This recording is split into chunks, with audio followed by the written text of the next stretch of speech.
ሰላም የቲጂ ቤተሰቦች በሙሉ እንደምን አላችሁ? በያላችሁበት ሰላማችሁ በዝት ይበልልኝ። አመዳም ቅመሞች እንደኔ እንዲሁም በሰው ሀገር ያላችሁ ሀገር ቤት ያላችሁ በተለያየ ዓለም ዳርቻ ያላችሁ በሙሉ ሰላማችሁ በዝት ይበልልኝ። ወዳችኋለሁ። ዛሬም እንግዲህ እንደተለመደው በአዲስ ቪዲዮ ተከስተንላችኋል። እንዲሁም በየቀኑ አስተማሪ ንግግሮች እንዲሁም በተለይ ግጥም የምትወዱ በየቀኑ እንደዚህ አይነት ቪዲዮ እንዲደርሳችሁ ከእናንተ ላይክ፣ ሼር፣ ሰብስክራይብ ማድረጋችሁን እንዳትረሱ።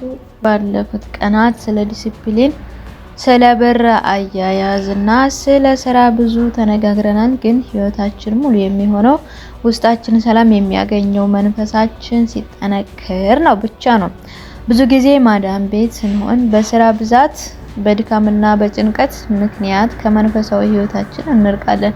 ዛሬ ምን ያህል ስራ ሲበዛባችሁ በሰው ሀገር ሆናችሁ መንፈሳዊ እድገትን፣ የውስጥ ሰላምን የምታገኙባቸውን 3 ታላቅ ሚስጥሮች እንነጋገራለን። አንደኛው የማለዳው የመጀመሪያ 10 ደቂቃ የምስጋና ኃይል ማለት ነው። ቀንሽን ስትጀምሪ ስልክሽን አንስተሽ ቲክቶክ በማየት አትጀምሪ። አይንሽ ሲገለጥ መጀመሪያ ወደ ፈጣሪሽ ጸልዩ። ስለሰጠከኝ አዲስ ቀን፣ ስላተረፍከኝ ህይወት አመሰግናለሁ በይ።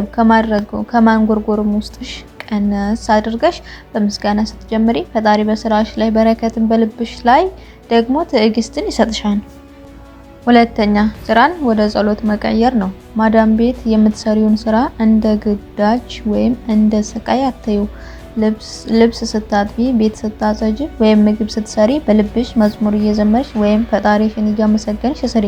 ስራሽን በደስታና በመንፈሳዊ ስሜት ስታደርጊው ድካምሽ ይጠፋል። ስራው ራሱ ላንቺ መንፈሳዊ በረከት ይሆንልሻል። ሶስተኛ የዝምታና የቃላት ምርጫ። መንፈሳዊ እድገትን የሚጀምረው ከአንደበትሽ ነው። ሰው ሲያናድድሽ ወዲያው አትቆጪ።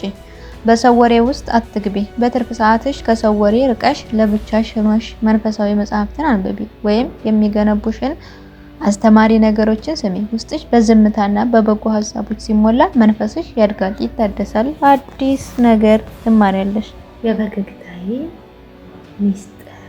የፈገግታዬ ሚስጥር የዝምታ እፎይታ። ሲያዩኝ የሚገርማቸው ዘውትር በፈገግታ ኑሮዬን ሲታዘቡት የሌለው ጨዋታ ምን አግኝታ ብለው ለሚጠይቁኝ ከፈገግታዬ ውጭ ምንም መልስ የለም።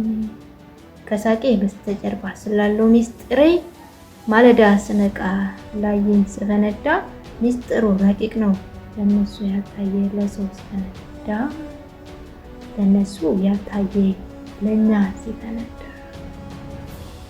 ስልኬን ሳልፈልገው ከምስሉ ሳልወደድ አይኖቼን ከፍታቸዋለሁ በፈጣሪ መንገድ ወደ አምላኬ መንገድ። ስለሰጠኝ አዲስ ቀን ስለተረፍክልኝ ህይወቴ እያልኩኝ እዘምራለሁ ምስጋና በጸሎቴ። በሳቅ በፈገግታ የማለዳ ፀሐይ እያየሁ ስተጋ የቀኔ ብርታቴ የልቤ ትዕግስቴ የአምላክ ስጦታዬ ገጸ በረከቴ። ሰይ አዲሷ ጀንበሬ መራመድ አይደል ወይ ገና መጀመሪያ። የፈገግታዬ ሚስጥር እዛ ጋ ነው የሚጀምረው የውስጤ ብርታቴ። የሰው ቤት ስራዬ ነይ ጥንካሬ። ብረትና ድስቱን ማጽዳት ማጠቡ ላይ ስራዬን አላየው እንደ ፀሐይ ሰማይ። መዝሙሬን እያዜምኩ በልቤ እያመሰገንኩ ድካምን ይሸነፈዋለሁ። የጉልበቴ መታደስ የበረከቴ ምንጭ እሱ ነው ለካስ ስራዬ ወደ ጸሎት ማምጨቱ ነይ ብርታቱ ይሁን ብርታቱ። ሰው ሲያናድደኝ ለመግዛቴ አንደበቴ መቆጣጠሬ እኔነቴ አቤት ጀግንነቴ። አንደበቴ ገዝቼ በዝምታ ቆሜ ከወሬ ሸሻለው ከንቱነትን አቆሜ ከንቱነትን ንቄ። ነፍሴን አስተምራታለሁ በመጽሐፍ ገጾች ከሚገነቡኝ ድምጾች። ውስጤ በበጎ ሀሳብ በዝምታ ሲሞላ ሰላሜ ይለመልማል ከማዕበሉ በላይ ከፈጣሪ በታች ነማ።